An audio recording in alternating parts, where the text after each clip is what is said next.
बाबा भोलेनाथ छोड़ी दिल के हमर साथ। बाबा हो एहो बाबा भोलेनाथ छोड़ी दिल के हमर साथ। एहो बाबा भोलेनाथ छोड़ी दिल के हमर साथ। उता उड़ गेले पिंजरा से हो गेले आजाद। बाबा तोर बुटी बाबा तोर बुटी पियाला के बाद आबो है खाली जनुआ के याद। बाबा तोर बुटी पियाला के बाद आबो है खाली सोनावा के याद।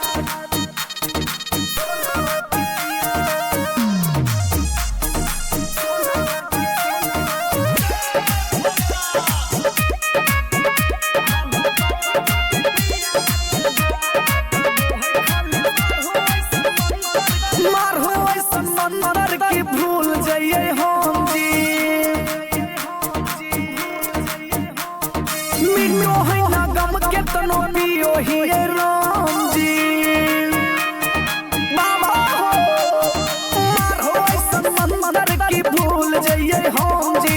मिलो है ना गम के तनो पियो ही राम जी। एहो बाबा महाकाल देखा चेलावा के हाल। एहो बाबा महाकाल देखा चेलावा के हाल। ओकर चक्कर में हो गेले हमर जीवन बर्बाद।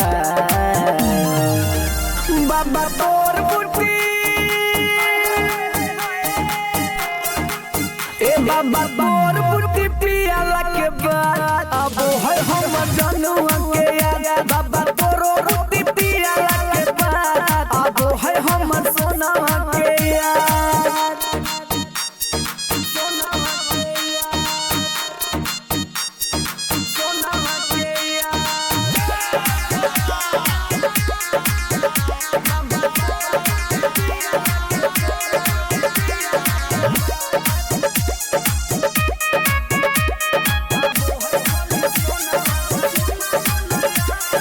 सोनावा नया भाई मोई से जावा।